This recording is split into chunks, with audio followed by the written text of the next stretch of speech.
جب تاریخ کے اوراق پلٹے جائے تو اس میں اچھے اور برے کردار دونوں پائے جاتے ہیں۔ اس ویڈیو میں ہم حضرت آدم علیہ السلام کے بیٹے آبیل و قابیل کا قصہ بیان کریں گے۔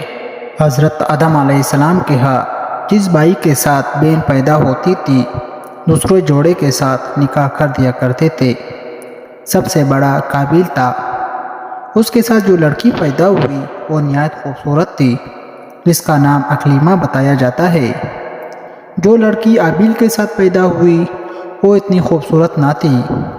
قابیل کو یہ بات بالکل پسند نہ آئی۔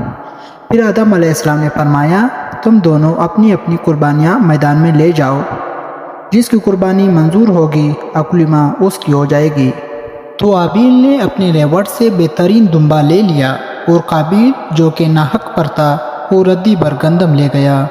اس وقت خدا کا حکم یہ تھا ایک آگ آتی اور جو صدقہ اور قربانی منظور ہوتی اس کو جلا دیتی تھی اور جو نہ منظور ہوتی اس کو نہ جلاتی۔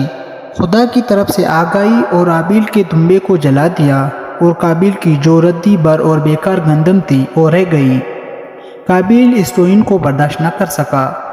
اس نے غیظ و غضب میں آ کر آبیل سے کہا کہ اب میں تجھے قتل کر دوں گا۔ کہتے ہیں کہ جنگل میں قابیل نے آبیل کے سر پر پتھر مار کر اسے شہید کر دیا اور اسے قتل کرنے کے بعد لاش چھپانے کا کوئی طریقہ معلوم نہ تھا، کیونکہ آدم علیہ السلام کی اولاد میں سے اس سے پہلے کوئی بھی قتل نہ ہوا تھا کہ اسے لاش چھپانے کا کوئی طریقہ معلوم ہو۔ اسی لیے تو قابیل حیران تھا۔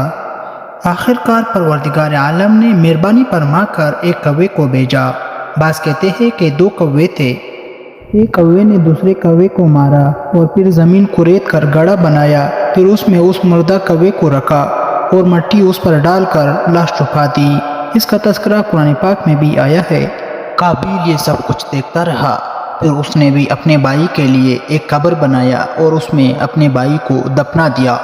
رسول پاک صلی اللہ علیہ وآلہ وسلم نے فرمایا کہ دنیا میں جب بھی کوئی ظلم سے قتل ہوتا ہے تو اس کا ایک گناہ آدم کے پہلے بیٹے قابیل کی گردن پر بھی ضرور ہوتا ہے، اس لیے کہ وہ شخص تھا جس نے ظالمانہ قتل کی ابتدا رکھی اور یہ ناپاک سنت جاری کی۔